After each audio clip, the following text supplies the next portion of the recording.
Hello friends, welcome to WB exam solution. আজ আমরা শুরু করব জিকের 11তম মক টেস্ট, যেটি আমাদের এসএসসি জিডি এনটিপিসি পরীক্ষার জন্য খুবই গুরুত্বপূর্ণ মক টেস্টটি। ঠিক আছে, এখান থেকে যে আমাদের প্রশ্নগুলো করব সেই প্রশ্নগুলো তোমাদেরকে অ্যানালাইজ করে বুঝতে হবে যে এখান থেকে কী ধরনের প্রশ্ন আমাদের আসতে পারে। ঠিক আছে, এই সেটটা কিন্তু ডব্লিউবিপি এসএসসি জিডি রেলওয়ের পরীক্ষার জন্য খুব গুরুত্বপূর্ণ টেস্ট হবে। ঠিক আছে, স্ট্যাটিক জিকে থেকে শুরু করে কারেন্ট অ্যাফেয়ার্স এবং আমাদের যে সমস্ত প্রশ্ন সাবজেক্ট ওয়াইজ আছে সেগুলো সব কিছু আমাদের দেওয়া আছে মক টেস্টটা।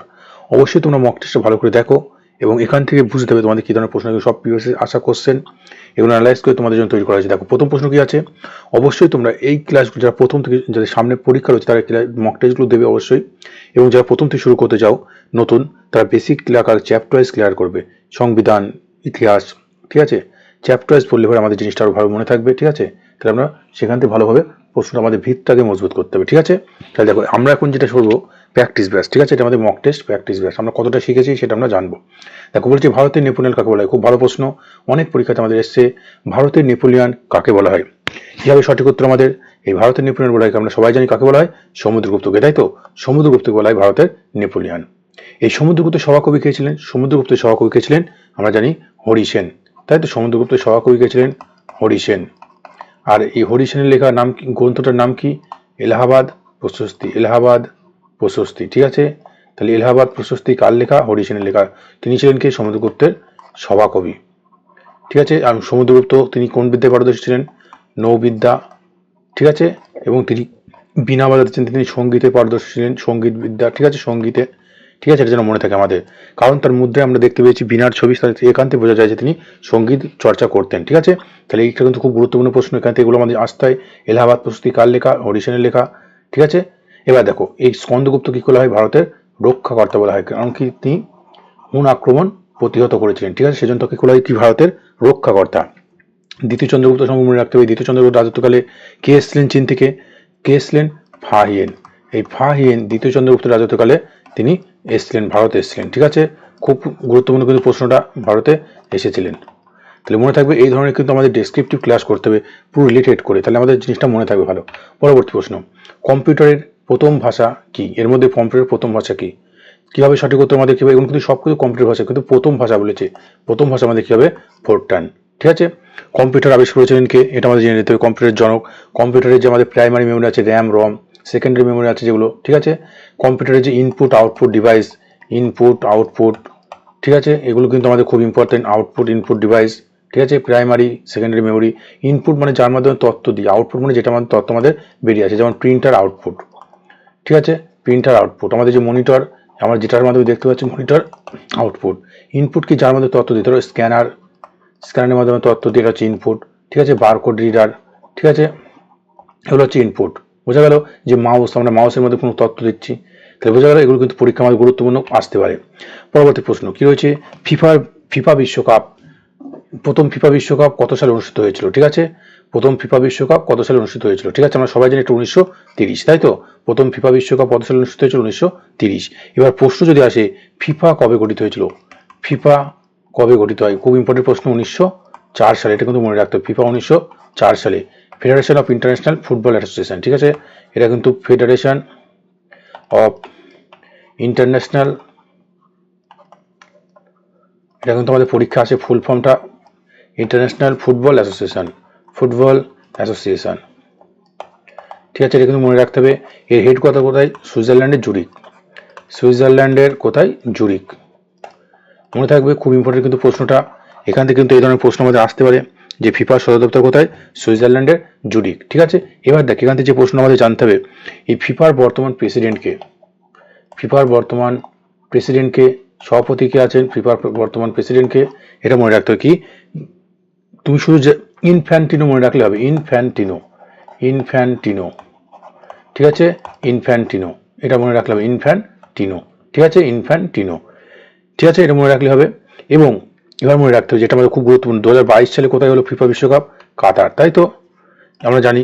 আর যেটা 2026 সালে কোথায় হবে, এটা আমাদের পরীক্ষার জন্য খুব গুরুত্বপূর্ণ। এটা কোথায় হবে? 2026 সালে হবে উত্তর আমেরিকা।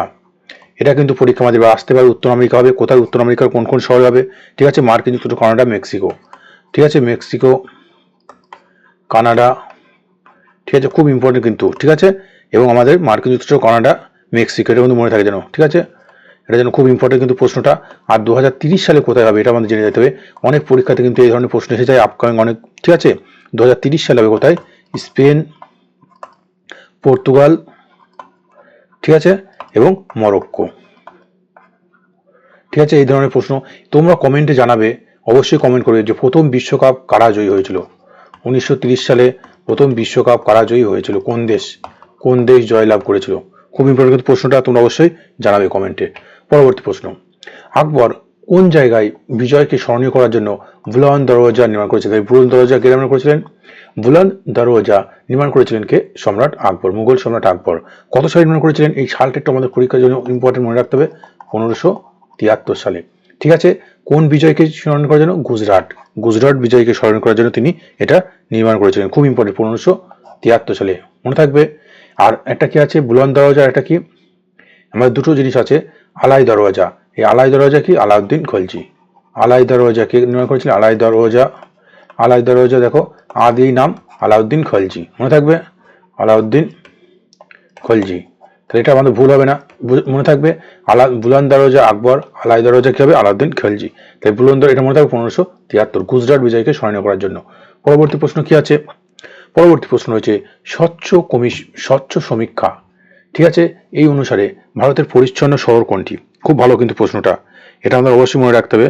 স্বচ্ছ তালিকা, এটা আমরা পড়েছি আমাদের স্ট্র্যাটেজিকে, আমাদের যে ম্যারাথন ক্লাস রয়েছে, অবশ্যই সবাইকে বলবো যে ম্যারাথন কারেন্ট অ্যাফেয়ার্স স্ট্র্যাটেজির যে ম্যারাথন ক্লাস রয়েছে, ঠিক আছে, কারেন্ট অ্যাফেয়ার্সের ওই ক্লাসটা তোমরা দেখবে যারা জিডির পরীক্ষার জন্য যাবে, এসএসসি জিডিতে, ঠিক আছে। এই ক্লাসটা অবশ্যই, দুটো ক্লাস আছে, অবশ্যই ভালো করে দেখে যাবে, ওখান থেকে কিন্তু তোমরা কমন পেয়ে যাবে। তাই বলেছে স্বচ্ছ সমীক্ষা মিশন অনুসারে ভারতের সবচেয়ে পরিচ্ছন্ন শহর কোনটি হবে? সেটা আমরা সবাই জানি ইন্দোর হবে, ঠিক আছে, মনে থাকবে। এবার দুটো কিন্তু শহর এবার হয়েছে আমাদের, ইন্দোর আর একটা শহর কি সেটা তোমরা কমেন্টে জানাবে, দুটো শহর কিন্তু আমাদের আছে, ঠিক আছে। পরবর্তী প্রশ্ন, কাপড় কাচা সোডার রাসায়নিক, ওয়াশিং সোডা, ঠিক আছে। এখানে দু ধরনের প্রশ্ন আছে, কাপড় কাচা সোডা একটা কি খাবার সোডা বা বেকিং সোডা, ঠিক আছে, বেকিং পাউডার, খাবার সোডা, ঠিক আছে। এই কাপড় কাচা, দেখো কাপড় কাচা মানে কি, ঠিক আছে, দেখো ক্যালসিয়াম কার্বনেট, ক্যালসিয়াম CaCO3, এটা তো Ca মানে আমরা বুঝতে পারছি, এটা কলিচুন বলতে পারি, চুন বলতে পারি, ঠিক আছে, চুন, ঠিক আছে, কলিচুন। এখানে দেখো সোডিয়াম ক্লোরাইড মানে NaCl মানে কি খাদ্য লবণ, ঠিক আছে, এটা আমাদের পরীক্ষা আছে, খাদ্য লবণ। কলিচুনের সংকেত কি? NaC, এই খাদ্য লবণ NaCl, সোডিয়াম ক্লোরাইড NaCl, এটা হচ্ছে খাদ্য লবণ, এটা হচ্ছে কলিচুন, ঠিক আছে, কলিচুন CaCO3। এবার ক্যালসিয়াম বাইকার্বনেট, এই বাইকার্বনেট মানে কি? এটা খাবার সোডা, এটা কি খাবার সোডা, ঠিক আছে, ক্যালসিয়াম বাইকার্বনেট কার সংকেত, এটা কি খাবার সোডা, সোডিয়াম বাইকার্বনেট, ঠিক আছে, NaCO3। আর এই দেখো হাইড্রেটেড সোডিয়াম কার্বনেট, তাহলে এই কার্বনেট যেটা থাকবে সোডিয়াম কার্বনেট, ঠিক আছে, NaCO3, ঠিক আছে, সোডিয়াম কার্বনেট, এর কিন্তু ব্যাপারটা বোঝা আছে, এখানে কিন্তু হাইড্রেটেড থাকবে, ঠিক আছে, Na2CO3 মানে জল থাকবে এর সঙ্গে, কিছু অনুমূল কি থাকবে? হাইড্রেটেড, জল থাকবে, ঠিক আছে। তাহলে যখনই তোমরা দেখবে কার্বনেট লেখা থাকবে সেটা মনে হবে কাপড় কাচা সোডা, ঠিক আছে, এটা মনে রেখে দেবে। আর বাইকার্বনেট মানে কি? বাইকার্বনেট হচ্ছে খাবার সোডা, ঠিক আছে, খাবার আমরা বাই করি, তাই তো, এটা বাই করি, এটা মনে থাকবে। তাহলে বাইকার্বনেট মানে কি হবে? খাবার সোডা। আর এই কার্বনেট মানে কি? কাপড় কাচা সোডা, ঠিক আছে। এবার দেখো এখানে খাদ্য লবণের সংকেত কি? সোডিয়াম ক্লোরাইড NaCl, ঠিক আছে, এটা খাদ্য লবণ। তাহলে এই ধরনের কিন্তু আমাদের পড়ে যেতে হবে, বিভিন্ন ধরনের প্রশ্ন কিন্তু আসে। এবার দেখো বলেছে ক্রিকেট খেলায় নিম্নের কোন শব্দটি ব্যবহৃত হয়? খুব ইম্পর্টেন্ট প্রশ্ন, এই ধরনের আমরা স্ট্র্যাটেজিকের পার্টে করিয়েছি, এই ধরনের প্রশ্ন কিন্তু আসে। কি হবে সঠিক উত্তর? দেখো টি শব্দটি কিছু ব্যবহার করা হয়, এটা হচ্ছে সিলি পয়েন্ট, আমরা জানি ক্রিকেট খেলার সঙ্গে কি ব্যবহার করা হয়? সিলি পয়েন্ট, ঠিক আছে, সিলি পয়েন্ট, কভার পয়েন্ট এগুলো। তারপর ওয়াইড বল যেগুলো আমরা বুঝি, ঠিক আছে, এগুলো কিন্তু ক্রিকেট খেলার সঙ্গে হয়। বাউন্সার, ঠিক আছে, গুগলি, এগুলো কিন্তু আমাদের আসে ক্রিকেট খেলার সঙ্গে যুক্ত, গুগলি, ঠিক আছে। এর পেনাল্টি কর্নারটা কিসে? পেনাল্টি কর্নারটা আমরা জানি হকি খেলার সঙ্গে, ঠিক আছে। তাহলে এই ধরনের কিন্তু প্রশ্ন আমাদের আসে, এই ধরনের আমাদের কিন্তু করানো আছে। বুলস আই হচ্ছে শুটিং এর সঙ্গে, ঠিক আছে, এগুলো কিন্তু মনে রাখতে হবে। এই রিলেটেড কোশ্চেন আমাদের করানো আছে, অবশ্যই ক্লাসে তোমরা দেখবে। পরবর্তী প্রশ্ন, ভারতের স্থায়ী গবেষণা কেন্দ্র দক্ষিণ গঙ্গোত্রী কোথায় অবস্থিত? খুব ইম্পর্টেন্ট কিন্তু প্রশ্নটা, এই দক্ষিণ গঙ্গোত্রী কোথায় অবস্থিত? এটি কিন্তু হিমালয় বা আরব সাগর এগুলো কিছু নয়, এই দক্ষিণ গঙ্গোত্রীর নাম, ঠিক আছে। যে ভারতের স্থায়ী গবেষণা কেন্দ্র এটা কোথায় আছে? এটা আছে আন্টার্কটিকা, ঠিক আছে, মনে থাকবে, খুব ভালো কিন্তু প্রশ্নটা। পরবর্তী, ভারতের সংবিধানে 35 কোন রাজ্যের সঙ্গে সম্পর্কিত? আমরা জানি 35 আর 370 নম্বর ধারা বিশেষ সুবিধা ছিল কোন রাজ্যের জন্য? জম্মু কাশ্মীর রাজ্যের জন্য, ঠিক আছে, এটা এখন আর নেই, ঠিক আছে, এটা মনে থাকে। এই জম্মু কাশ্মীর আগে আমাদের রাজ্য ছিল, এখন কি কেন্দ্রশাসিত অঞ্চল, ঠিক ঠিক আছে। এবার পরবর্তী প্রশ্ন, লেক্সিকোগ্রাফি, খুব ইম্পর্টেন্ট প্রশ্ন। এই ধরনের প্রশ্ন আমাদের আসে, আমরা জানি এই ধরনের বিভিন্ন, ঠিক আছে, অভিধান সম্পর্কে। দেখো লেক্সিকোগ্রাফি কি, এটা আমাদের অভিধান সংকলন, ঠিক আছে, অভিধান সংকলন আমরা এই ধরনের পড়েছি, ঠিক আছে। ডিটেলস কিন্তু আমাদের এখান থেকে প্রশ্ন কিন্তু একটা আসে, অনেক পরীক্ষায় আমরা দেখেছি প্রিভিয়াস প্রশ্ন সলভ করে যে এই ধরনের বিভিন্ন বিদ্যা রিলেটেড, ঠিক আছে, লেক্সিকোগ্রাফি, ঠিক আছে, এই রিলেটেড প্রশ্ন কিন্তু আসছে। এটা সঠিক উত্তর আমাদের হবে কি, অভিধান সংকলন, মনে থাকবে অভিধান সংকলন। পরবর্তী প্রশ্ন, কোন শস্যটি মাটিতে নাইট্রোজেন বৃদ্ধি করে? এটা আমরা সবাই জানি কি, মটরশুঁটি মাটিতে নাইট্রোজেনের পরিমাণ বৃদ্ধি করে, ঠিক আছে। পরবর্তী প্রশ্ন, গরবা নাচের প্রচলন কোথায় দেখা যায়? আমরা সবাই জানি এটা কি হবে, গরবা কোথায়, গুজরাট। গরবা কোথায় দেখা যায়, গুজরাট, ঠিক আছে। খুব ইম্পর্টেন্ট কিন্তু এই ধরনের লোকনৃত্য আমাদের ডিটেলস ক্লাস দেওয়া আছে, তোমরা অবশ্যই ক্লাসটা দেখো, ঠিক আছে। আমাদের প্লে লিস্ট, ওখান থেকে কিন্তু প্রশ্ন তোমাদের এসএসসি জিডিতে, এনটিপিসি পরীক্ষাতে, এমনকি ডব্লিউবিপি রিসেন্ট পরীক্ষা যেগুলো হলো মিসলিনাস পিএসসিতে, এই ধরনের প্রশ্ন কিন্তু আসছে, ঠিক আছে। অবশ্যই তোমরা ক্লাসগুলো ভালো করে প্র্যাকটিস করো, ঠিক আছে। তাহলে গরবা কোথায় হবে, গুজরাট। উত্তরপ্রদেশে কি দেখা যায়, নৌটঙ্কি, তাই তো, বিভিন্ন ধরনের আছে। রাজস্থানে কি আছে, কালবেলিয়া, তাই সাপের ফোনার নাই যেটা, এই ধরনের কিন্তু আমাদের প্রশ্নগুলো আসে, অবশ্যই ভালো করে পড়তে হবে। বর্তমানে আমাদের সৌরজগতের শীতলতম গ্রহ, ঠিক আছে, কোল্ডেস্ট শীতলতম গ্রহ কি হবে, সবাই আমরা জানি নেপচুন। শীতলতম কি হবে, নেপচুন। আর উষ্ণতম গ্রহ কি হবে, উষ্ণতম গ্রহ কি হবে, উষ্ণতম গ্রহ হবে কি, শুক্র। ক্ষুদ্রতম গ্রহ কি হবে, ক্ষুদ্রতম হচ্ছে তোমার কি, বুধ, সবচেয়ে ছোট। বৃহত্তম গ্রহ কি হবে, বৃহস্পতি, তাই তো, বৃহত্তম হচ্ছে বৃহস্পতি, ঠিক আছে। মনে থাকবে এই ধরনের কিন্তু প্রশ্ন আমাদের আসে, ঠিক আছে। বৃহস্পতি সবচেয়ে বড় উপগ্রহ, ঠিক আছে, গ্যানিমিড। তাই কোন দুটো গ্রহের উপগ্রহ নেই, তাহলে এই রিলেটেড কিন্তু প্রশ্ন আমাদের পড়তে হবে। এই ধরনের কিন্তু অনেক প্রশ্ন আমাদের আছে। বর্তমানে 8টি গ্রহ রয়েছে, ঠিক আছে। পৃথিবীর সবচেয়ে কাছের গ্রহের নাম কি, পৃথিবীর সবচেয়ে কাছের গ্রহের নাম কি, পৃথিবীর সবচেয়ে কাছে কি হবে, শুক্র, তাই তো, পৃথিবীর সবচেয়ে কাছে শুক্র। আর সূর্যের নিকটতম গ্রহ কি, ঠিক আছে, সেটা হবে কি, বুধ। সূর্যের নিকটতম গ্রহ কি হবে, বুধ, ঠিক আছে, সূর্যের নিকটতম গ্রহ বুধ। তাহলে এই ধরনের প্রশ্ন কিন্তু আমাদের পড়তে হবে ভালো করে। পরবর্তী দেখো, 1905 সালে ঢাকা অনুশীলন সমিতি কে স্থাপন করেছিলেন? এর মধ্যে সঠিক উত্তর আমাদের কি হবে, পুলিন বিহারী দাস, ঠিক আছে। 1905 সালে ঢাকায় অনুশীলন সমিতি প্রতিষ্ঠা করেছিলেন। পরবর্তী প্রশ্ন, নেতাজি সুভাষচন্দ্র বসু কবে দেশ ত্যাগ করেছিলেন? খুব ভালো প্রশ্ন, এটা গুরুত্বপূর্ণ প্রশ্ন, ঠিক আছে। এবার পরীক্ষা আমাদের আসতে পারে, তাহলে সঠিক উত্তর আমাদের হবে 1941 সালে, ঠিক আছে। 23শে জানুয়ারি আমরা জানি সুভাষচন্দ্র বসুর জন্মদিন পালন করা হয়, তাই তো, 23শে জানুয়ারি, ঠিক আছে, 23শে জানুয়ারি, কিছুদিন আগে হয়ে গেল, ঠিক আছে। তোমরা কমেন্টে জানাবে এবার 2025 সালে 23শে জানুয়ারি, ঠিক আছে, 2025 সালে কততম তার জন্মদিন আমরা পালন করলাম, ঠিক আছে, জন্মদিন আমরা পালন করলাম। নেতাজি সুভাষচন্দ্র বসু আমাদের মহান সংগ্রাম, ঠিক আছে। তিনি কি বলেছিলেন, তোমরা আমায় রক্ত দাও, আমি তোমাদের স্বাধীনতা দেবো, ঠিক আছে। তিনি কবি, ফরওয়ার্ড ব্লক, ঠিক আছে। তিনি কংগ্রেসের প্রথম অধিবেশনে 1938 আমরা জানি তিনি নির্বাচিত হয়েছিলেন, তাই হরিপুরা। তারপর 1939, ঠিক আছে, ত্রিপুরা, ঠিক আছে। এগুলো কিন্তু মনে রাখতে হবে, অনেক সময় পরীক্ষায় আমাদের আসতে পারে। পরবর্তী প্রশ্ন, অজন্তার গ্রহচিত্রগুলি কোন সময়কার তৈরি? এর মধ্যে সঠিক উত্তর আমাদের হবে রাষ্ট্রকূট। এটা কোথায় আছে, এটা মহারাষ্ট্রে রয়েছে, ঠিক আছে। পরীক্ষায় কিন্তু আসতে পারে, ঠিক আছে। কোথায় অবস্থিত, মহারাষ্ট্রে অবস্থিত। এই অজন্তার গুহাচিত্রগুলি কোন রাজারা নির্মাণ করেছিলেন? রাষ্ট্রকূট রাজারা নির্মাণ করেছিলেন, ঠিক আছে। পরবর্তী প্রশ্ন, 1928 সালে, এটা অনেক পরীক্ষাতে এসেছে, ভালো প্রশ্ন। বারদৌলি সত্যাগ্রহ আন্দোলনের নেতা কে ছিল? সবাই আমরা জানি কি হবে, সর্দার বল্লভভাই প্যাটেল, মনে থাকবে। বারদৌলি সত্যাগ্রহ আন্দোলন 1928 সালে প্রবর্তন কে ছিলেন? সর্দার বল্লভভাই প্যাটেল। পরবর্তী প্রশ্ন, তাপের পরিমাপের একক কি? ঠিক আছে, তাপ পরিমাপের একক কি? এর মধ্যে কি হবে, তাপ পরিমাপের একক হবে কি, জুল বা ক্যালোরি, ঠিক আছে। নিউটন কি? নিউটন হচ্ছে বলের একক, ঠিক আছে।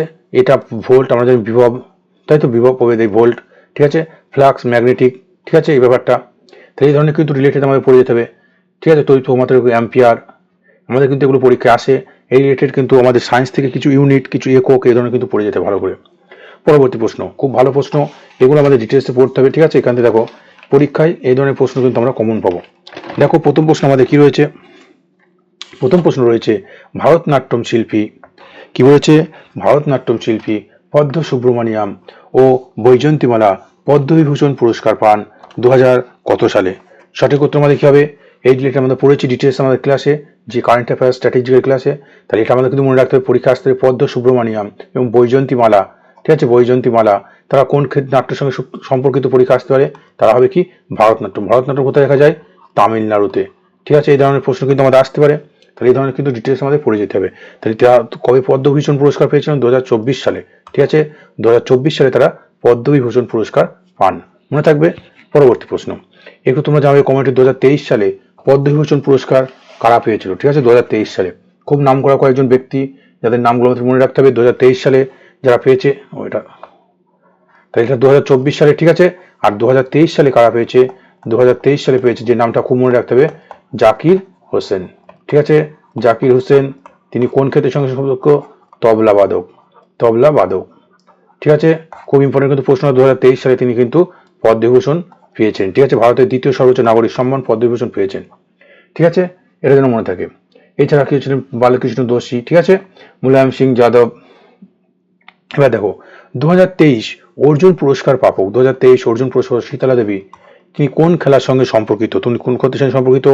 সঠিক উত্তর আমাদের কি হবে, প্যারা জ্যাভলিন থ্রো, প্যারা তীরন্দাজি, অশ্বারোহী, বক্সিং। তাহলে অর্জুন পুরস্কার আমরা জানি খেলাধুলার ক্ষেত্রে সম্পর্কিত, খেলার সঙ্গে সম্পর্কিত। এটি এই শীতলা দেবী পেয়েছিলেন 2000 কত সালে, 23 সালে, তাই তো, 23 সালে। কিন্তু তিনি কোন ক্ষেত্রের সঙ্গে সম্পর্কিত, এই কিন্তু প্রশ্ন আমাদের ঘুরিয়ে আসতে পারে। সঠিক উত্তর আমাদের হবে কি, প্যারা তীরন্দাজি, ঠিক আছে, প্যারা তীরন্দাজি।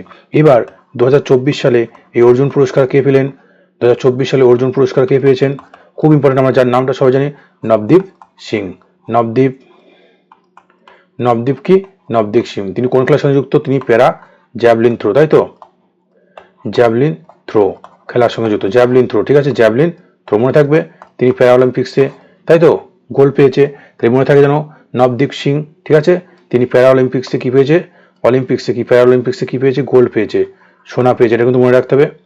যে প্যারা অলিম্পিক্সে প্যারা গেমস হলো, সেখানে তিনি কি পেয়েছেন, তিনি জ্যাভলিন থ্রো খেলার সঙ্গে যুক্ত, জ্যাভলিন থ্রো, ঠিক আছে, যেন মনে থাকে।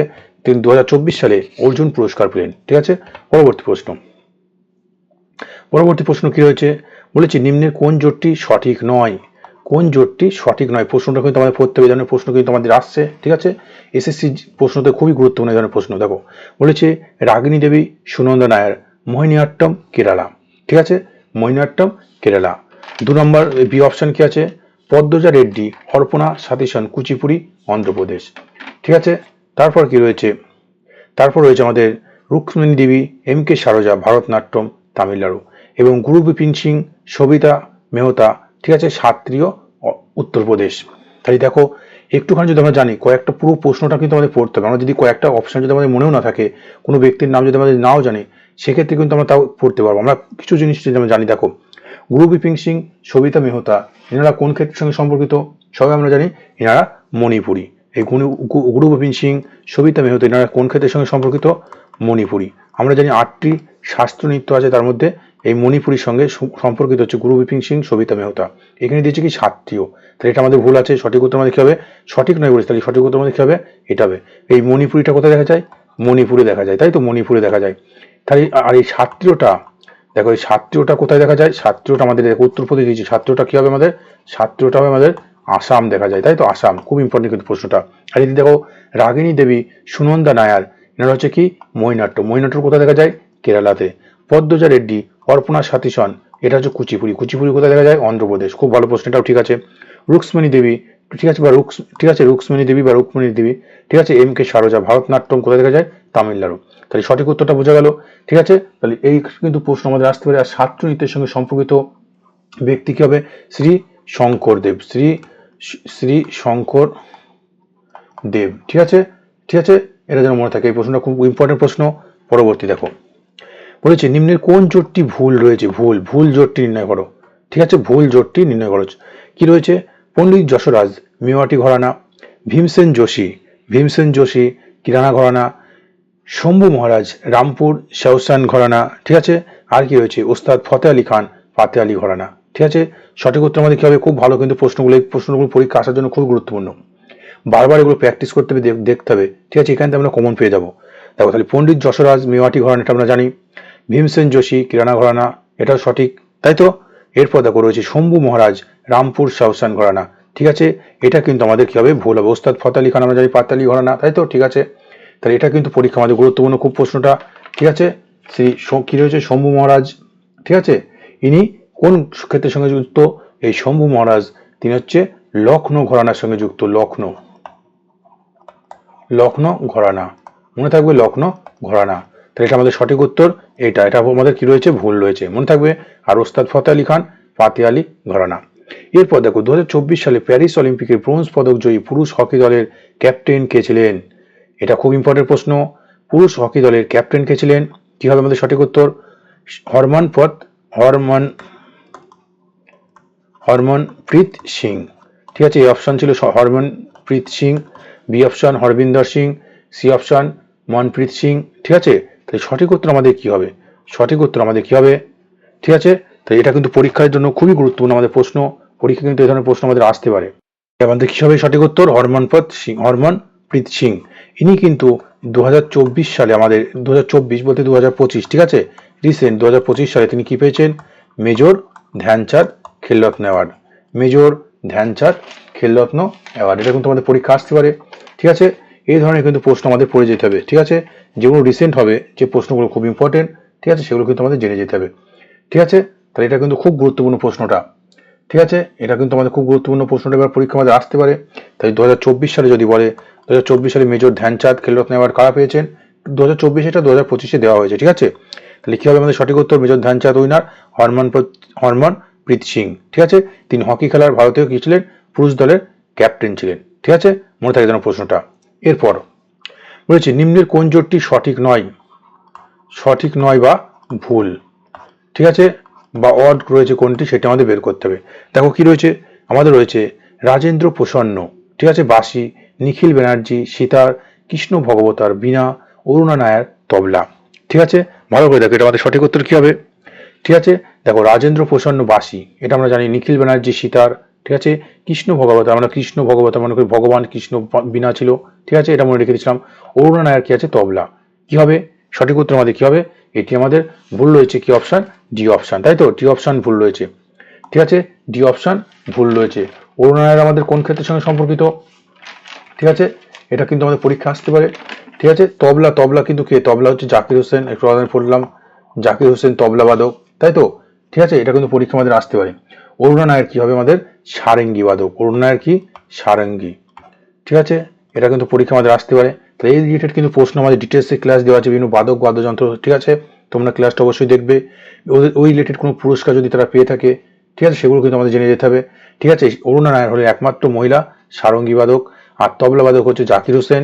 ঠিক আছে, আর কৃষ্ণা ভগবতার বীণা, নিখিল ব্যানার্জি সিতার সম্পর্কে আমরা জানি পণ্ডিত রবিশঙ্কর। ঠিক আছে, তিনি প্রথম ভারতীয় কি উইনার? গ্র্যামি পুরস্কার, তাই তো, গ্র্যামি পুরস্কার উইনার। কত সালে? 1968 সালে। এগুলো কিন্তু মনে রাখতে হবে, আমাদের ডিটেলস ক্লাস করানো আছে।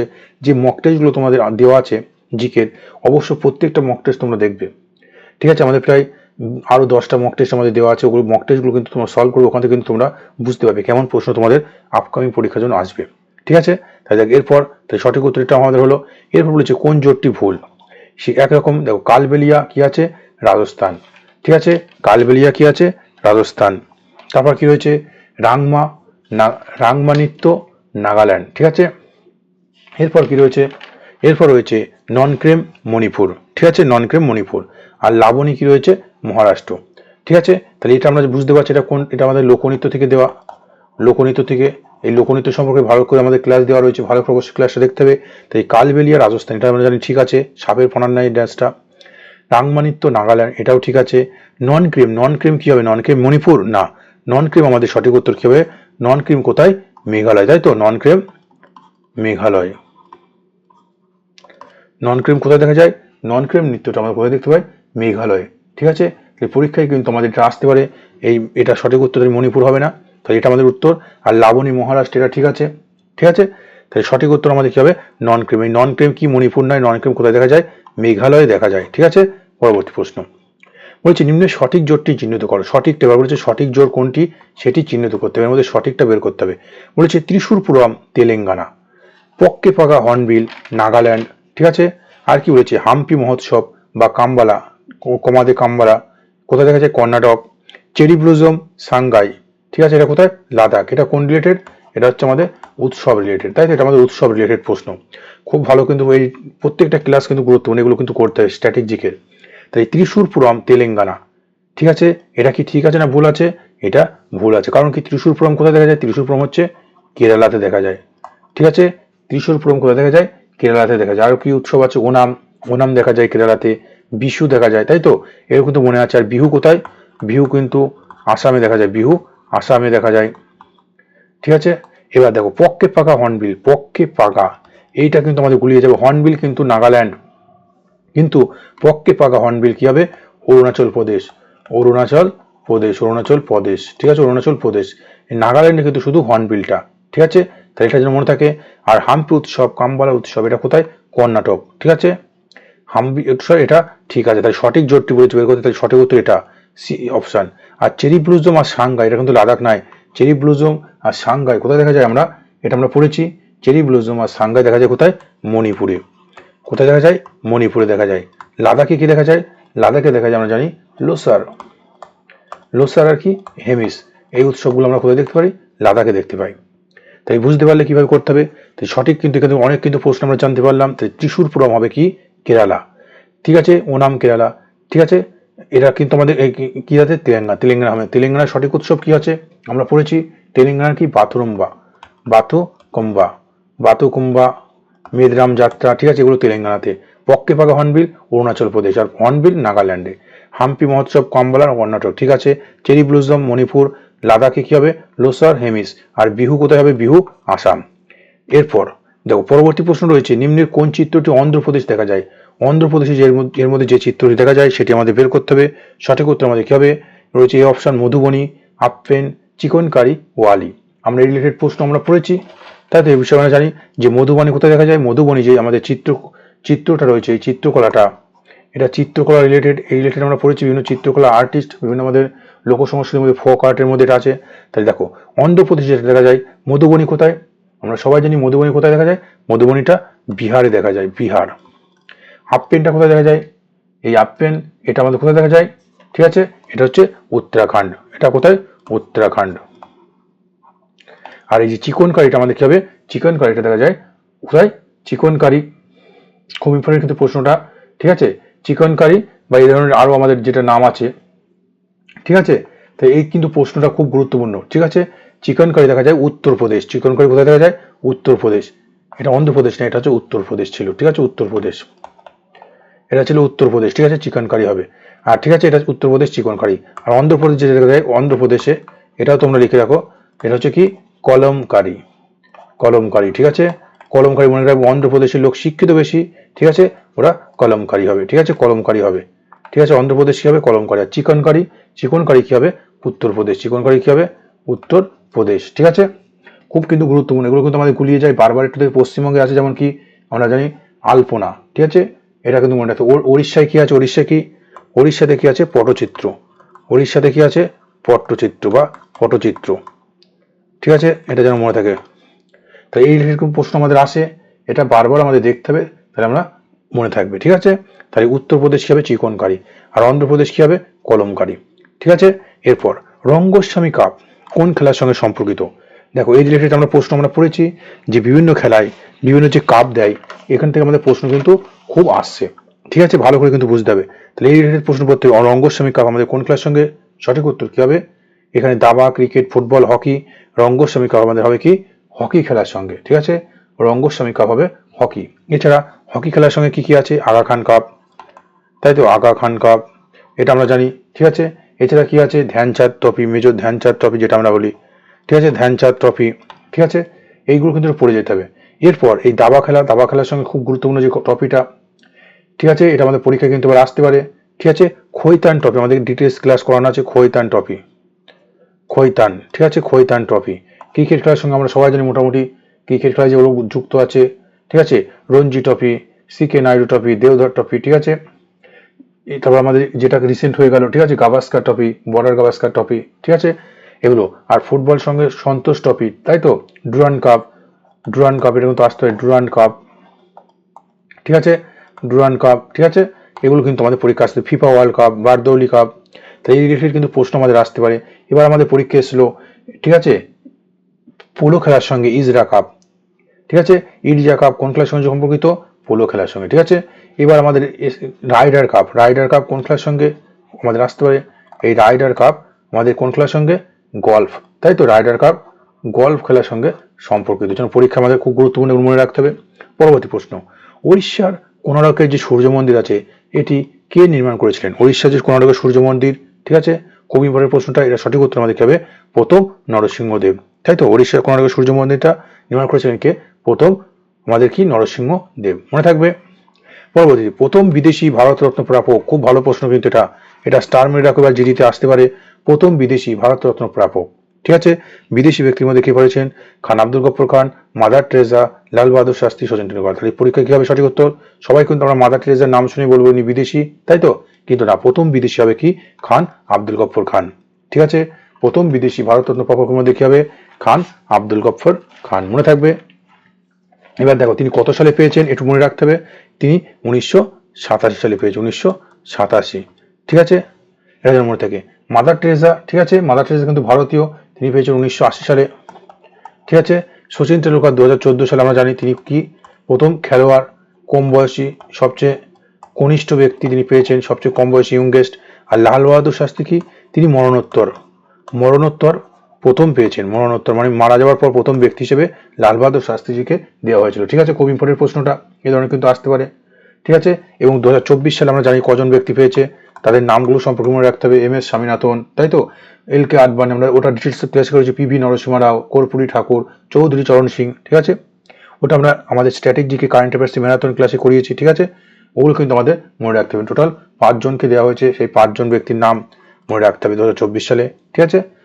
পরবর্তী প্রশ্ন, নীতি আয়োগের বর্তমান সিও কে? দেখো নীতি আয়োগের বর্তমান সিও কে, আমরা জানি এই ধরনের প্রশ্ন আসবে, বিভিন্ন নিয়োগ সম্পর্কিত রিসেন্ট যেগুলো হবে একটু ভালো করে মনে রাখতে হবে। তাই নীতি আয়োগের সিও কে? এই নীতি আয়োগ 2015 সালে প্রতিষ্ঠিত হয়েছে, তাই তো, 2015 সালে প্রতিষ্ঠিত হয়েছিল, ঠিক আছে। এবার এই নীতি আয়োগের পুরো নামটাও এসছে ন্যাশনাল ইনস্টিটিউট ট্রান্সফর্মিং ইন্ডিয়া, এর পুরো নামটা আসতে পারে। চেয়ারম্যান কে? এই নীতি আয়োগের চেয়ারম্যান কে হন? সভাপতি কে হন? আমরা জানি প্রধানমন্ত্রী হন সভাপতি, ঠিক আছে। প্রধানমন্ত্রী হন কি? সভাপতি। নীতি আয়োগের সভাপতি কে হন? প্রধানমন্ত্রী। তাহলে প্রধানমন্ত্রী কে আছেন? নরেন্দ্র মোদী, তাই তো, আমাদের নরেন্দ্র মোদী প্রধানমন্ত্রী, তিনি হবেন চেয়ারম্যান। এবার দেখো ভাইস চেয়ারম্যান আসতে পারে, ঠিক আছে, ভাইস চেয়ারম্যান, ঠিক আছে। ভাইস চেয়ারম্যান কি আছে? কি হবে? সুমন বেরি, তাই তো, ভাইস চেয়ারম্যান কি হবে? সুমন বেরি। রিলেটেড কিন্তু প্রশ্ন আমাদের আসতে পারে, কিন্তু মনে রাখতে ভালো করে, ঠিক আছে। ডিটেলস ক্লাসে তোমাদের দেওয়া আছে। এবার বলেছে সিও, বর্তমান সিও এটা কি? সঠিক উত্তর আমাদের কি হবে? BVR সুব্রমণিয়াম, মনে রাখলেই হবে, সুব্রমণিয়াম, ঠিক আছে। আমাদের বর্তমান নীতি আয়োগের সিও কে হবে? সুব্রমণিয়াম, ঠিক আছে। এবার দেখে নিতে হচ্ছে সঞ্জয় মালহোত্রা আর কি হচ্ছে? সঞ্জীব খান্না। তাহলে এখান থেকে কিন্তু প্রশ্ন আসতে পারে গিরিশচন্দ্র মুর্মু, এটা আমাদের মনে রাখতে হবে। দেখো তাহলে সঞ্জয় মালহোত্রা কি? সঞ্জয় মালহোত্রা বর্তমান যে RBI রিজার্ভ ব্যাংকের 26তম কি? গভর্নর, ঠিক আছে। এই রিজার্ভ ব্যাংক গভর্নরকে কি নিয়োগ করে? কে? রাষ্ট্রপতি, তাই তো, রাষ্ট্রপতি নিয়োগ করেন, মনে থাকবে। বর্তমান গভর্নর রিজার্ভ ব্যাংকের RBI গভর্নর সঞ্জয় মালহোত্রা 26তম। আর সঞ্জীব খান্নাকে, যে আমাদের সুপ্রিম কোর্ট রয়েছে, সর্বোচ্চ আদালত, এই সুপ্রিম কোর্টের বিচারপতি কততম? 51তম, তাই তো, 51তম বিচারপতি কি নিয়োগ করেন? সঞ্জীব খান্না। এই সুপ্রিম কোর্টের বিচারপতি ক বছরের জন্য নিয়োগ হয়? 6 বছর বা 65 বছর, মানে যেটি আগে হবে। যদি তার 65 বছর হয়ে যাবে এবং তার বয়স যদি 6 বছর যদি কার্যকাল মেয়াদ হয়ে যায়, তাহলে তার কার্যকাল শেষ হয়ে যাবে। তাহলে সুপ্রিম কোর্টের বর্তমান বিচারপতিকে? সঞ্জীব খান্না, এটা কিন্তু মনে রাখতে হবে, খুব ইম্পর্টেন্ট।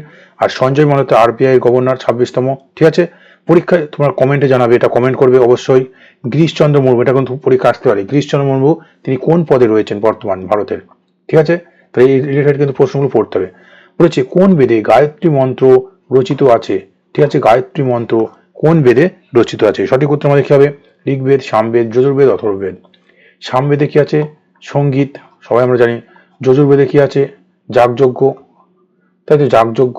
অথর্ববেদে কি আছে? জাদুবিদ্যা, ঠিক আছে, জাদুবিদ্যাটা আছে। আর ঋগ্বেদে আমাদের কি আছে? গায়ত্রী মন্ত্র। ঋগ্বেদে শ্লোক বিভিন্ন কটা শ্লোক আছে? 1028টি শ্লোক আছে, মনে থাকবে, 1028টি শ্লোক আছে, ঠিক আছে। প্রাচীনতম বেদ হচ্ছে ঋগ্বেদ। তাহলে এই ধরনের প্রশ্ন কিন্তু আসতে পারে, ঠিক আছে। দেখো পরবর্তী প্রশ্ন বলেছে চৈনিক পরিব্রাজক ফা হিয়েন কার রাজত্বকালে ভারতে এসেছিলেন? সঠিক উত্তর আমাদের কি হবে? ফা হিয়েন হবে দ্বিতীয় চন্দ্রগুপ্তের রাজত্বকালে এসেছিলেন, তাই তো, ফা হিয়েন দ্বিতীয় চন্দ্রগুপ্তের রাজত্বকালে এসেছিলেন, ঠিক আছে। ঠিক আছে, হর্ষবর্ধন রাজত্বকালে কে এসেছিলেন? হিউয়েন সাং, ঠিক আছে, হিউয়েন সাং, ঠিক আছে। এগুলো কিন্তু মনে রাখতে পারি, খুব গুরুত্বপূর্ণ প্রশ্ন। পরবর্তী প্রশ্ন কি রয়েছে? সূর্য সিদ্ধান্ত গ্রন্থের রচয়িতাকে? সূর্য সিদ্ধান্ত, ঠিক আছে, কি হবে সঠিক উত্তরের মধ্যে? সূর্য সিদ্ধান্ত গ্রন্থের রচয়িতা কি হবে? আর্যভট্ট, তাই তো, আর্যভট্ট। বাণভট্ট কি? হর্ষচরিত কার লেখা? হর্ষচরিত হচ্ছে বাণভট্ট, হর্ষচরিত বাণভট্ট। বরাহমিহির আমরা জানি, ঠিক আছে। কালিদাস, মালবিকাগ্নি মিত্রম এগুলো সম্পর্কে, ঠিক আছে, একটু ডিটেলসে জেনে যেতে হবে। তাই বিভিন্ন গ্রন্থ রিলেটেড এই প্রশ্ন কিন্তু আমাদের পরীক্ষায় খুব গুরুত্বপূর্ণ। বিভিন্ন পুস্তক বা গ্রন্থ রিলেটেড কিন্তু আমাদের পরীক্ষা আসে, ডিটেলসে একটু পড়ে যেতে হবে। এবার দেখো, লর্ড ক্যানিং এর আমলে কে ভারতে ইতিহাসে কোন ঘটনা ঘটেছিল? লর্ড ক্যানিং এর আমলে এর মধ্যে কোন ঘটনাটা ঘটেছিল? ঠিক আছে, এটা আমাদের ডিটেলস ক্লাসে করানো আছে। লর্ড ক্যানিং এর আমলে ভারতীয় ইতিহাসে কোন ঘটনা ঘটেছিল? বলেছে বঙ্গভঙ্গ, সিপাহী বিদ্রোহ, রেলপথের প্রসার, ভারতীয় জাতীয় কংগ্রেসের জন্ম। ঠিক আছে, কোনটা হয়েছিল এর মধ্যে সেটা আমাদের বলতে হবে চারটে অপশনের মধ্যে। তাই লর্ড ক্যানিং এর আমলে এর মধ্যে কোন ঘটনা ঘটেছিল? ঠিক আছে, সবাই আমরা জানি এটা কি হবে, সিপাহী বিদ্রোহ। 1857 লর্ড ক্যানিং এর আমলে, তিনি তখন ভাইসরয় ছিলেন, তখন আমলে এই সিপাহী বিদ্রোহ হয়েছিল। ঠিক আছে, আর বঙ্গভঙ্গ জানি 1905, তাই তো 16 অক্টোবর লর্ড কার্জনের আমলে হয়েছিল বঙ্গভঙ্গ, তাই তো। আর রেলপথের প্রসার ভারতে 1853 কার আমলে? লর্ড ডালহৌসির আমলে হয়েছিল। ঠিক আছে, আর জাতীয় কংগ্রেস প্রতিষ্ঠা হয়েছিল কার আমলে? সঠিক উত্তর আমাদের কি হবে? 1885, তাই তো, অ্যালান অক্টোভিয়ান হিউম। ঠিক আছে, অক্টোভিয়ান হিউমের আমলে, তাই তো, হিউম। ঠিক আছে, এছাড়া একটু মনে রাখতে হবে এই বিষয়ে আমাদের ডিটেলস ক্লাস করানো আছে। ঠিক আছে, জাতীয় কংগ্রেস প্রতিষ্ঠা, প্রথম সভাপতি, প্রথম মহিলা সভাপতি, প্রথম বিদেশি সভাপতি। ঠিক আছে, এই রিলেটেড কিন্তু প্রশ্নগুলো আমাদের পড়ে যেতে হবে। ঠিক আছে, পরবর্তী দেখো, বলেছি গান্ধীজি 1930 সালে 6 এপ্রিল আইন অমান্য আন্দোলন শুরু করেছিলেন। আইন অমান্য আন্দোলন কি করেছিলেন? শুরু করেছিলেন। তার উদ্দেশ্য কি ছিল? তার উদ্দেশ্যটা কি ছিল? এই প্রশ্নটা আমাদের এসেছিল আগের বছর জিডিতে, এখানে কিন্তু একটু প্রশ্নটা ঘোরানো আছে। ঠিক আছে, তাহলে দেখো, গান্ধীজি 1930 সালে 6 এপ্রিল আইন অমান্য আন্দোলন শুরু করেছিলেন। তার মূল উদ্দেশ্য কি ছিল? এর মধ্যে কি হবে আমাদের সঠিক উত্তর? ভালো করে দেখো, এর মধ্যে সঠিক উত্তর আমাদের কি হবে? ঠিক আছে, সঠিক উত্তর আমাদের কি হবে? বলেছে হিন্দু মুসলমান ঐক্যবন্ধন, ব্রিটিশ সরকারের সাথে অসহযোগ, পূর্ণ স্বরাজ এবং হোম রুল। তার জন্য সঠিক উত্তর আমাদের কি হবে? দেখো, পূর্ণ স্বরাজ নয়। ঠিক আছে, হিন্দু মুসলমান ঐক্য স্থাপন সেই সময় না, এই ব্যাপারটা ছিল না। হোম রুল ব্যাপারটা নয়। দেখো, এই মূল উদ্দেশ্য কি ছিল? ব্রিটিশ সরকারের সাথে অসহযোগ আন্দোলন 1920। তার ঠিক পরে তিনি এই আইন অমান্য আন্দোলন শুরু করেছিলেন। ঠিক আছে, ব্রিটিশ সরকারের আইনকে অমান্য করার জন্য, অসহযোগিতা করার জন্য। ঠিক আছে, এই আইন অমান্য আন্দোলন মূলত লবণ আইন ভঙ্গ করার জন্য, লবণ যে আইন ছিল এই লবণ আইন ভঙ্গ করার জন্য তিনি চালু করেছিলেন গুজরাট, তাই তো। গুজরাট আমরা জানি, গুজরাটের সবরমতী আশ্রম থেকে তিনি শুরু করেছিলেন। ঠিক আছে, খুব গুরুত্বপূর্ণ কিন্তু প্রশ্নটা, এখানে অনেক কিছু প্রশ্ন আমাদের মধ্যে থেকে আসে। আমাদের বিশেষ করে মডার্ন ইতিহাসে গান্ধী যুগ, যেটা পরবর্তী জাতীয় কংগ্রেস, এইখান থেকে কিন্তু আমাদের কম্পিটিটিভ পরীক্ষায়, চাকরি পরীক্ষার জন্য প্রত্যেকটা পরীক্ষায় আসে প্রশ্ন।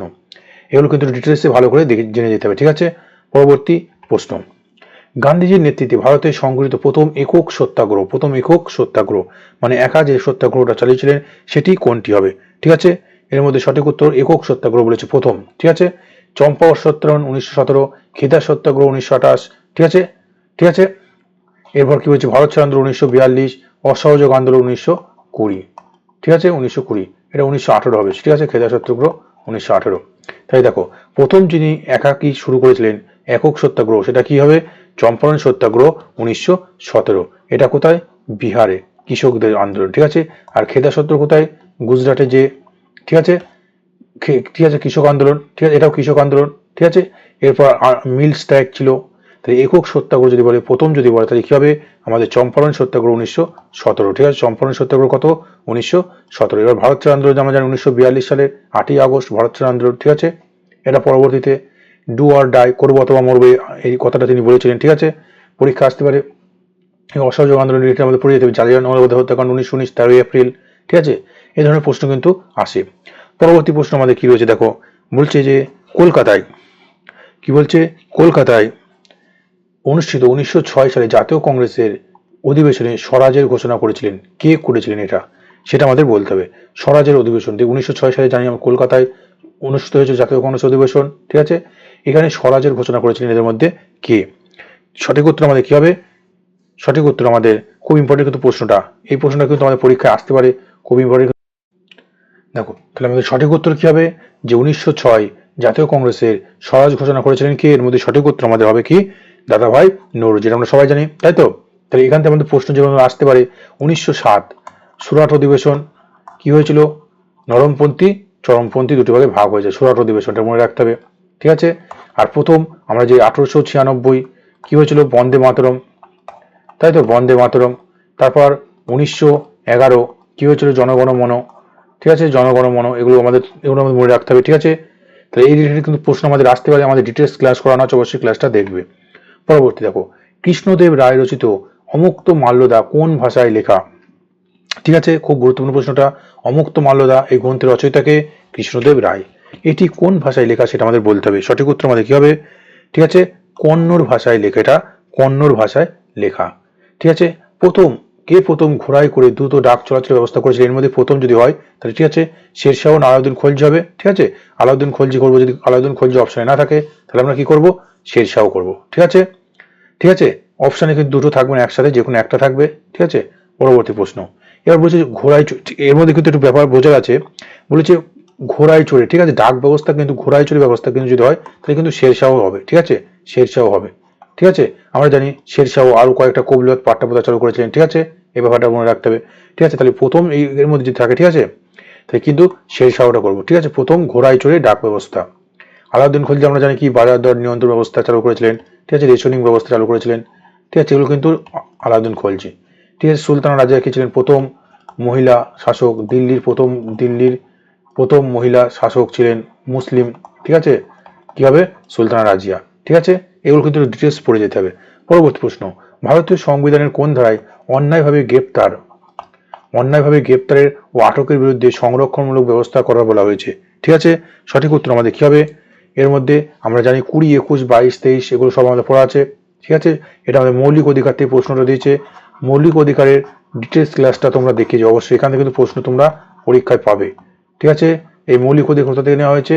আমেরিকা থেকে নেওয়া হয়েছে, তাই তো? এই মৌলিক অধিকার কয়টি? 6টি, তাই তো? আমেরিকা থেকে নেওয়া হয়েছে মৌলিক অধিকার 6টি বর্তমানে। তাই দেখো বলেছে ভারতীয় সংবিধানের কোন ধারায় অন্যায়ভাবে গ্রেপ্তার আটকের বিরুদ্ধে কথা বলতে পারবে? ঠিক আছে, এই সংরক্ষণমূলক ব্যবস্থা কথা বলা হয়েছে। সঠিক উত্তর আমাদের কি হবে? এর মধ্যে এই 22 নম্বর ধারাটা। 20 নম্বর ধারায় কি আছে? 21 নম্বর ধারায় কি আছে? ঠিক আছে, 22 নম্বর আমরা কি জানলাম? এটা, তাই তো? 20 নম্বরে কি আছে? যে একই ব্যক্তিকে বারবার সাজা দেওয়া যাবে না, তাই তো? 21 নম্বরে কি রয়েছে? পার্সোনাল প্রোটেকশন, ব্যক্তি স্বতন্ত্র আইন। ঠিক আছে, 23 নম্বরে কি রয়েছে? শোষণের বিরুদ্ধে অধিকার, তাই তো? 23-এ কি রয়েছে? শোষণ। ঠিক আছে, তাহলে যেন মনে থাকে তাহলে সঠিক উত্তর হবে অন্যায় যদি কাউকে গ্রেপ্তার করা হয় তার আটকের বিরুদ্ধে সংরক্ষণ ব্যবস্থা কথা বলা হয়েছে 22 নম্বর ধারা। আর 21 নম্বরে কি রয়েছে? ব্যক্তির জীবন ও স্বতন্ত্র অধিকার, তাই তো? ব্যক্তির জীবন ও স্বতন্ত্রতার অধিকার, পার্সোনাল যে প্রোটেকশন ল যেটা আমরা বলি, এই ব্যাপারটা রয়েছে কোথায়? আমাদের 21 নম্বর ধারা, তাই তো? খুব ইম্পর্টেন্ট কিন্তু প্রশ্নটা, এখান থেকে কিন্তু প্রশ্ন আমাদের আসে। ঠিক আছে, একটু ভালো করে পড়ে যেতে হবে। ঠিক আছে, আরেকটা কি আছে 21-এর এতে, এটা যেটা রয়েছে 21-এর এতে, ঠিক আছে, 6 থেকে 14 বছর যেটা সর্বশিক্ষা। ঠিক আছে, এই সর্বশিক্ষা ব্যাপারটা রয়েছে। আর 20 নম্বর ধারা আমাদের কি রয়েছে? আমরা সবাই জানি 20 নম্বর ব্যাপারটা হচ্ছে কি একই ব্যক্তিকে একাধিকবার শাস্তি দেওয়া যাবে না। ঠিক আছে, এই ব্যাপারটা। আর 19 নম্বর আর্টিকেলে কি রয়েছে? 19 নম্বর আর্টিকেল আমাদের 6টি মৌলিক অধিকার, যে স্বাধীনতার অধিকারের কথা বলা হয়েছে। ঠিক আছে, স্বাধীনতার অধিকার 6টির কথা বলা হয়েছে। ঠিক আছে, এবং যে আমাদের পরবর্তীতে আমরা পড়বো, দেখো বলেছে কোন সংবিধান সংশোধনের মধ্য দিয়ে প্রথম মৌলিক অধিকার গুলিকে সংকুচিত করা হয়েছিল? ঠিক আছে, বলেছে কোন সংশোধনীর মাধ্যমে, ঠিক আছে, বা কততম সংশোধনের মধ্য দিয়ে আমাদের যে মৌলিক অধিকারগুলোকে সংকুচিত করা হয়েছিল? ঠিক আছে, এটা কি হবে? আমরা জানি যে 1978 44তম সংশোধনীর মাধ্যমে কি হয়েছিল? আমাদের যে সম্পত্তির অধিকার ছিল, এই সম্পত্তির অধিকারকে কি হয়? সম্পত্তির অধিকারকে বাদ দেওয়া হয়। ঠিক আছে, সম্পত্তির অধিকারকে বাদ দেওয়া হয়। এই সম্পত্তির অধিকার এখন কি? আইনি অধিকার। এটি আমাদের কি কিন্তু মৌলিক অধিকার না, এটা হচ্ছে আইনি অধিকার। ঠিক আছে, কত নম্বর ধারা রয়েছে? এটা 300A। 300A নম্বর ধারায় আমাদের রয়েছে সম্পত্তির অধিকার এখন। ঠিক আছে, এটা কিন্তু আমাদের আইনি অধিকার, মনে থাকবে। তাহলে যে সম্পত্তির অধিকার, মৌলিক অধিকারগুলোকে সংকুচিত করা মানে কি? বাদ দিয়ে দেয় কিছুটা। তাহলে কটা হবে? 1978 সালে 44তম সংশোধনীর মাধ্যমে। এটা কিন্তু খুব ইম্পর্টেন্ট, এটা 300A-তে রয়েছে। এবার দেখো 1976 42তম সংশোধন, আমরা জানি মৌলিক ক্ষুদ্র সংস্করণ সংবিধানের। এই সময় কি হয়েছিল? যে আমরা সমাজতান্ত্রিক, এই ধর্মনিরপেক্ষ ব্যাপারগুলো আমাদের সংবিধানে যুক্ত হয়। ঠিক আছে, ধর্মনিরপেক্ষ, সেকুলার। ঠিক আছে, এই ধর্মনিরপেক্ষ শব্দটা কি হয়েছিল? যুক্ত হয়েছিল 1976 42তম সংশোধনীর মাধ্যমে।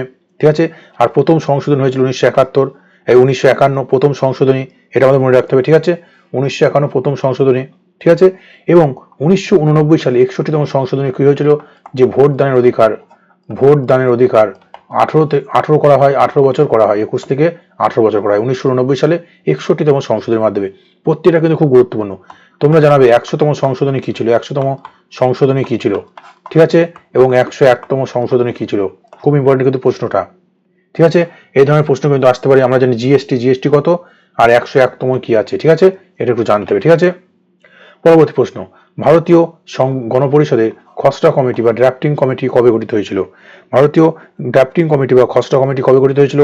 ঠিক আছে, এর মধ্যে দেখো 1947, 48, 46, 46, দেখো সঠিক উত্তর আমাদের কি হবে? 1947, 29 কি আগস্ট। আর এবং ড্রাফটিং কমিটির সভাপতি কে ছিলেন? আমরা জানি সংবিধান জনক ডক্টর B.R. আম্বেদকর সাহেব। ঠিক আছে, B.R. আম্বেদকর। ঠিক আছে, ড্রাফটিং কমিটির সভাপতি কে ছিলেন? Doctor B.R. আম্বেদকর। মনে থাকবে। তাহলে এটা কবে গঠিত হয়েছিল খসড়া কমিটি? 1947 সালের 29 আগস্ট। ঠিক আছে, এবং আমাদের গণপরিষদ প্রথম 1946 সালে কি হয়েছিল? 9 ডিসেম্বর প্রথম কি হয়? ডিসেম্বর প্রথম কি বৈঠক বসে। ঠিক আছে, প্রথম স্থায়ী সভাপতি কে নির্বাচিত হলো? প্রথম স্থায়ী সভাপতি কে ছিলেন? ডক্টর রাজেন্দ্র প্রসাদ, তাই তো? প্রথম স্থায়ী সভাপতি ডক্টর রাজেন্দ্র প্রসাদ। মনে থাকে যেন এটা কিন্তু প্রশ্ন আমাদের ডিটেলসে করানো আছে, ক্লাসটা অবশ্যই ভালো করে দেখবে। ঠিক আছে, পরবর্তী দেখো, কোন রাজ্যে রাষ্ট্রপতির শাসনের সর্বোচ্চ মেয়াদ? কোন রাজ্যে রাষ্ট্রপতির শাসনের সর্বোচ্চ মেয়াদ কত বছর? আমরা জানি যে রাজ্যপালের পরামর্শ অনুসারে রাষ্ট্রপতি শাসন জারি করতে পারে কোন রাজ্যে। ঠিক আছে, তাই এই রাষ্ট্রপতি যে রাষ্ট্রপতি শাসন জারি করেন কোন রাজ্যে, এটার মেয়াদ কতদিন পর্যন্ত তিনি এটা রাখতে পারেন? ঠিক আছে, সঠিক উত্তর আমাদের কি হবে? 3 বছর পর্যন্ত। এটা কত নম্বর ধারা? এটা 356 নম্বর ধারা। ঠিক আছে, যেন মনে থাকে 356 নম্বর ধারা। রাজ্যের যে রাষ্ট্রপতি শাসন এটা 356। ঠিক আছে, এবং ভারতের জাতীয় জরুরি অবস্থা কত নম্বর? 352। এটা জাতীয় জরুরি অবস্থা। ঠিক আছে, এটা কিন্তু আমাদের পড়ে যেতে হবে 352। এবার দেখো কি বলেছে, রাজ্যের রাজ্যপালকে শপথ বাক্য পাঠ করান কে? খুব ভালো কিন্তু প্রশ্নটা। রাজ্যের রাজ্যপালকে শপথ বাক্য পাঠ করান কে? খুব ভালো প্রশ্ন, এটা আমাদের অনেক সময় ভুল হয়ে যাবে। এ অপশন রয়েছে কি? রাষ্ট্রপতি। বি অপশন কি রয়েছে? হাইকোর্টের প্রধান বিচারপতি। সি অপশন ছিল প্রধানমন্ত্রী। ঠিক আছে, আর ডি অপশন ছিল আমাদের মুখ্যমন্ত্রী। তাই রাজ্যের যে রাজ্যপালকে শপথ বাক্য পাঠ করান কে? সঠিক উত্তর আমাদের কি হবে? এর মধ্যে রাষ্ট্রপতি না হাইকোর্টের প্রধান বিচারপতি? এই দুটোর মধ্যে আমাদের কিন্তু কনফিউশন আসবে। এই অপশন ছিল আমাদের কি? রাষ্ট্রপতি। ঠিক আছে, আর বি অপশন ছিল হাইকোর্টের প্রধান বিচারপতি। দেখো, রাজ্যের রাজ্যপালকে নিয়োগ করেন কে? নিয়োগ করে রাষ্ট্রপতি, কিন্তু শপথ বাক্য পাঠ করে কে? হাইকোর্টের প্রধান বিচারপতি। সঠিক উত্তর আমাদের কি হবে? বি। নিয়োগ করেন কিন্তু রাষ্ট্রপতি। নিয়োগ করেন রাষ্ট্রপতি, যেন মনে থাকে, যেন ভুল না হয়। ঠিক আছে, তাহলে সঠিক উত্তর হবে এটা। রাজ্যপালের কার্যকাল ক বছর? 5 বছর। ঠিক আছে, এবার দেখো কি রয়েছে, ভারতীয় সংবিধানের কোন ধারায় বলা হয়েছে যে সমান কাজের জন্য সমান মজুরি প্রদান করা হবে? ঠিক আছে, সমান কাজের জন্য সমান মজুরি প্রদান করা হবে। সঠিক উত্তর আমাদের কি হবে? এটা কিন্তু খুব ভালো প্রশ্ন। এটা আমাদের বলা হয়েছে কোথায়? আমরা যে নির্দেশমূলক নীতি পড়েছিলাম 39 ডি, আমরা জানি 36 থেকে 51, এটা আমাদের নির্দেশমূলক নীতি ছিল, সেই নির্দেশমূলক নীতি বলা হয়েছে। ঠিক আছে, 39 নম্বরের ডি আর্টিকেলে রয়েছে আমাদের কি? সমান কাজের জন্য সমান বেতন, স্ত্রী পুরুষ নির্বিশেষে। ঠিক আছে, আমরা দেখি যে সরকারি চাকরির ক্ষেত্রে কোনো ক্ষেত্রে ছেলে মেয়ে নারী পুরুষ সবারই কিন্তু সমান বেতন, সমান ডেজিগনেশনে সমান কি দেওয়া হয়? মজুরি দেওয়া হয়। ঠিক আছে, তো এটা কত নম্বর রয়েছে? 39 এর ডি। 39 এর ডি। খুব ভালো কিন্তু প্রশ্নটা মনে থাকে, জানো এটা কিন্তু আসতে পারে। ঠিক আছে, এবার দেখো কি রয়েছে, ভারতের নিয়ন্ত্রক ও মহাগণনা পরীক্ষকের কার্যকাল ক বছর? এটা আমাদের বাংলায় পরীক্ষায় কিন্তু থাকবে, আর বাংলায় থাকলে আমরা কিন্তু ভুল করব। ঠিক আছে, এটার ইংরাজি নাম কিন্তু CAG, controller and auditor general, কিন্তু বাংলায় থাকবে ভারতের নিয়ন্ত্রক ও মহাগণনা পরীক্ষকের কার্যকাল ক বছর? সবাই আমরা কি জানি? এটা সঠিক উত্তর কি হবে? 65 বছর কেউ করে দেবো, 5 বছর করে দেবো। সঠিক উত্তর আমাদের কি হবে? 6 বছর। ঠিক আছে, ক্যাগের কার্যকাল ক বছর? 6 বছর। আর সুপ্রিম কোর্ট আমরা জানি সুপ্রিম কোর্ট ক বছর? 6 বছর বা 65 বছর। ঠিক আছে, সুপ্রিম কোর্ট, ঠিক আছে, 6 বছর বা 65 বছর। হাইকোর্ট কি হবে? 62 বছর বা 5 বছর। ঠিক আছে, 62 বছর বা 5 বছর। সুপ্রিম কোর্ট হাইকোর্টের বিচারপতিকে নিয়োগ করে কে? রাষ্ট্রপতি। ক্যাগকে নিয়োগ করে কে? ক্যাগকে নিয়োগ করে রাষ্ট্রপতি। ঠিক আছে, যারা মনে থাকে এগুলো আমাদের রাষ্ট্রের বর্তমানে ক্যাগকে আছে। ঠিক আছে, খুবই পরের প্রশ্ন। ঠিক আছে, এটা আমাদের আগের প্রশ্ন কিন্তু কমেন্টে বলা ছিল। ঠিক আছে, কমেন্টে জানাবে। পরবর্তী দেখো, লোকসভার প্রথম অধিবেশন কবে অনুষ্ঠিত হয়েছিল? লোকসভার প্রথম অধিবেশন কি হবে সঠিক উত্তর? এর মধ্যে আমাদের সঠিক উত্তর কি হবে? 1952 সালে, এটা আমরা সবাই জানি 13ই মে। এই জায়গাটা আমাদের একটু কনফিউশন হয়ে যাবে যে লোকসভার প্রথম অধিবেশন হয়েছিল কত? 1952 সালে 13ই মে। ঠিক আছে, এবার আমাদের হলো 18তম লোকসভা নির্বাচন, 18তম। ঠিক আছে, 2024, তাই তো? এরপর দেখো কি রয়েছে, জনগণনা 2011 অনুসারে ভারতে শিশু মৃত্যুর হার কত প্রতি হাজারে? মানে প্রতি 1000 জনের 2011 সালে জনগণনা অনুসারে শিশু মৃত্যুর হার কত? ঠিক আছে, এই রিলেটেড কিন্তু সেন্সাস থেকে প্রশ্ন আমাদের আসবেই। জনগণনাটা কিন্তু সেন্সাসটা কিন্তু একটু ভালো করে আমাদের পড়ে যেতে হবে। 2011টা, ঠিক আছে, প্রথম সেন্সাস, এই রিলেটেড কিন্তু প্রশ্ন আমাদের আসবে। তাই বলেছে জনগণনা 2011 অনুসারে ভারতে শিশু মৃত্যুর হার কত ছিল। ঠিক আছে, সঠিক উত্তর আমাদের কি হবে? 44 জন। 2011 সাল অনুসারে কতজন? 44 জন। এবং 2019-এ একটা রিপোর্ট বের হয়েছে, সেই রিপোর্ট অনুসারে কতজন? 30 জন, কাছাকাছি 30 জন। ঠিক আছে, আমরা যখন ভারত স্বাধীন হয় সেই সময় কত ছিল?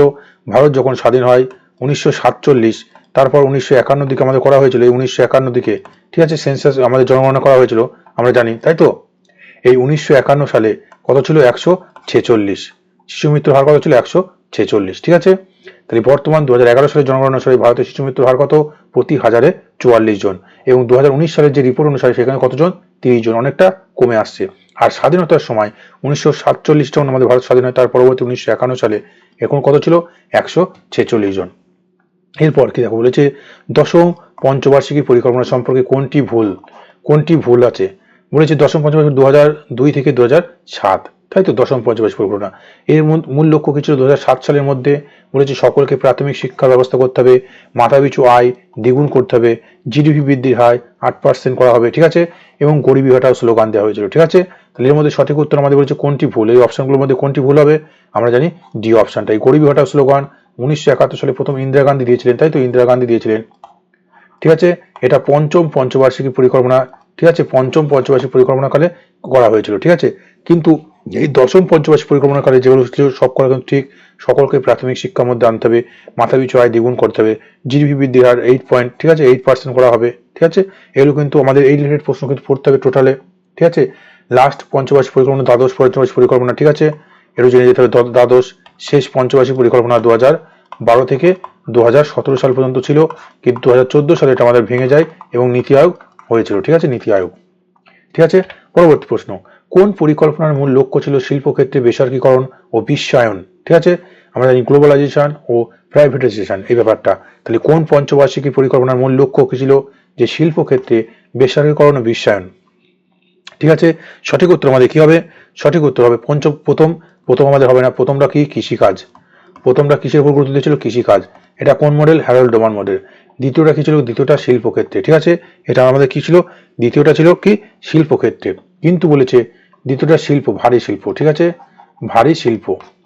ঠিক আছে, এবার বলেছে বেসরকারীকরণ, শিল্পক্ষেত্রে কিন্তু বেসরকারীকরণ, এটা কিন্তু হবে, এটা আমাদের সঠিক উত্তর অষ্টম পঞ্চবার্ষিক পরিকল্পনা 1992-97 সালে। ঠিক আছে, আমরা জানি যে পিভি নরসিংহ রাও এই ব্যাপারটা প্রাইভেটাইজেশন গ্লোবালাইজেশন ব্যাপারটা এনেছিল। ঠিক আছে, এলপিজি মডেল, ঠিক আছে, নরসিংহ রাও তিনি এবার আমাদের কি পেয়েছেন? ভারতরত্ন পেয়েছে পিভি নরসিংহ রাও। ঠিক আছে, 2024-এ ভারতরত্ন প্রাপক। ঠিক আছে, ভারতরত্ন পান, এরকম মনে রাখতে হবে। ঠিক আছে, তো এই রিলেটেড কিন্তু প্রশ্ন আসতে পারে। ঠিক আছে, ডিটেলসে পড়ে যেতে হবে। পরবর্তী প্রশ্ন, অপারেশন ফ্লাড বা যেটা আমাদের মিল্ক প্রোডাকশন, দুধ উৎপাদনের সঙ্গে সম্পর্কিত। ঠিক আছে, মিল্ক প্রোডাকশন বা অপারেশন ফ্লাড, যেটা বলা হয় হোয়াইট রিভলিউশন। ঠিক আছে, সাদা বিপ্লব, হোয়াইট রিভলিউশন আসতে পারে। ঠিক আছে, এবার দেখো হোয়াইট রিভলিউশন, তাহলে এটা কোন ক্ষেত্রে কবে নেওয়া হয়েছিল ব্যাপারটা? তাহলে খুব গুরুত্বপূর্ণ কিন্তু প্রশ্নটা আমাদের, সঠিক উত্তর কি হবে? ঠিক আছে, 1970 সালে এই ব্যাপারটা আমাদের নেওয়া হয়েছিল। এই কর্মসূচি কবে নেওয়া হয়েছিল? 1970 সালে। হোয়াইট রিভলিউশন বা অপারেশন ফ্লাড বা দুধ উৎপাদনের সঙ্গে সম্পর্কিত 1970 সালে নেওয়া হয়েছিল। ঠিক আছে, এরপর ন্যাবার্ড 1982 সালে গঠিত হয়েছিল। ন্যাবার্ডের পুরো নাম কি? রিলেটেড প্রশ্ন আমাদের কিন্তু পরীক্ষা এসছে। তাই ন্যাবার্ডের পুরো নাম কি এবং ন্যাবার্ড কোন ক্ষেত্রের সঙ্গে সম্পর্কিত, এটা কিন্তু আমাদের একটু জেনে যেতে হবে। ঠিক আছে, সঠিক উত্তর আমাদের কি হবে? আয়কর, বাণিজ্য নীতি, কৃষি ব্যবস্থা এবং শিল্প ঋণ। সঠিক উত্তর আমাদের কি হবে? কি দেখো, ন্যাবার্ডের ফুল ফর্মটা হচ্ছে, জানলে আমরা জানতে পারবো, national bank for agriculture and rural development. ঠিক আছে, রুরাল মানে কি? গ্রামীণ উন্নয়ন। ঠিক আছে, এবং ব্যাংক এগ্রিকালচার মানে কি?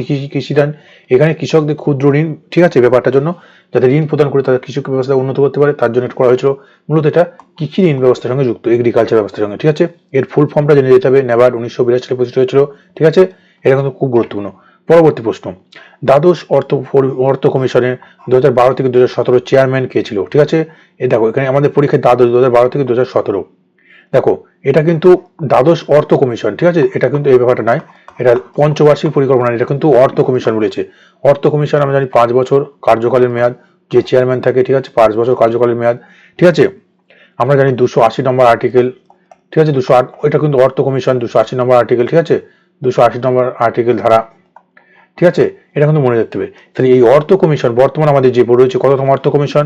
15। এরপর 16, বর্তমান 16তম চলছে। ঠিক আছে, এই 16তম অর্থ কমিশনের কে রয়েছে প্রধান? ঠিক আছে, দেখো এখানে কিন্তু এটা 12 সাল দিয়েছে। 12 সাল অনুসারে আমাদের হবে শ্রী রঙ্গরাজন। ঠিক আছে, 12 সাল কিন্তু পরীক্ষা আমাদের যেটা আসবে 15তম এবং 16তম। এই 15তম কে ছিল? 15তম ছিল NK সিং, নরেন্দ্র, ঠিক আছে, কিশোর সিং। এবং বর্তমান রয়েছে 16তম অর্থ কমিশনের প্রধান বর্তমান রয়েছে, এটা আমাদের ভালো করে জেনে যেতে হবে, এটা হচ্ছে অরবিন্দ পানাগড়িয়া। এটা কিন্তু পরীক্ষা আসার মতো প্রশ্ন। বর্তমান অর্থ কমিশনের চেয়ারম্যান কে? অরবিন্দ পানাগড়িয়া। অর্থ কমিশন চেয়ারম্যানের কার্যকাল ক বছর? কার্যকাল 5 বছর। কত নম্বর আর্টিকেল? 280 নম্বর আর্টিকেল। ঠিক আছে, এটা কিন্তু খুব গুরুত্বপূর্ণ। আর এটা একটু, এই প্রশ্নটা একটু দেখে যাও। ফাদার অফ ইকোনমিক্স লিবারেশন, অর্থনৈতিক, ঠিক আছে, আমাদের অর্থনৈতিক যে লিবারেশন মানে স্বাধীনতা বলতে পারি, কার জনক কাকে বলা হয়? ঠিক আছে, এটা কিন্তু খুব গুরুত্বপূর্ণ প্রশ্নটা, এটা কিন্তু আসতে পারে। ঠিক আছে, যে অর্থনৈতিক উদারনীতি অর্থনীতি বলতে বলা যেতে পারে, উদারনৈতিক অর্থনীতি, উদারনৈতিক অর্থনীতির জনক কাকে বলা হয়? এই উদারনৈতিক অর্থনীতির জনক এটা জেনে যাবে আমাদের কি? আমাদের প্রধানমন্ত্রী মনমোহন সিং। ঠিক আছে, মনমোহন সিং। একটু ভালো করে এই প্রশ্নটা এনার সম্পর্কে জেনে যেও, যে উদারনৈতিক অর্থনীতির জনক বলা হয় কাকে? মনমোহন সিংকে। রিসেন্ট তিনি আমাদের মারা গেছেন, তিনি আমাদের প্রধানমন্ত্রী ছিলেন। ঠিক আছে, কততম প্রধানমন্ত্রী ছিলেন এটা জেনে যাবে, কততম প্রধানমন্ত্রী ছিলেন। ঠিক আছে, ভারতীয় উদারনৈতিক অর্থনীতির জনক বলা হয় কাকে? আমাদের প্রধানমন্ত্রী, প্রাক্তন প্রধানমন্ত্রী মনমোহন সিং। ঠিক আছে, তিনি অর্থমন্ত্রীর পদ সামলেছেন, প্রধানমন্ত্রী ছিলেন। ঠিক আছে, তিনি এই উদারনৈতিক অর্থনীতির জনক। তাহলে এই রিলেটেড প্রশ্ন কিন্তু আমরা ডিটেলস পড়ে গেলাম, এখান থেকে কিন্তু পরীক্ষা আমাদের প্রশ্ন আসবে। ঠিক আছে, ভালো করে এই ধরনের অ্যানালাইজ করে আমাদের প্রশ্নগুলো ভালো করে প্র্যাকটিস করে যেতে হবে। ঠিক আছে, অবশ্যই ক্লাসটা তোমরা শেয়ার করবে, অবশ্যই বন্ধুদের মধ্যে শেয়ার করো। ঠিক আছে, শেয়ার করো, ভালো করে শেয়ার করো। ঠিক আছে, এবং কমেন্ট করো, যদি কোনো জায়গায় কোনো বুঝতে অসুবিধা হয়, কোনো কোর্সে যদি মিস্টেক হয়ে যায়, এবং কমেন্ট করে তোমরা অবশ্যই জানাবে। অবশ্যই ক্লাসটা তোমরা শেয়ার করো এবং লাইক করে দাও।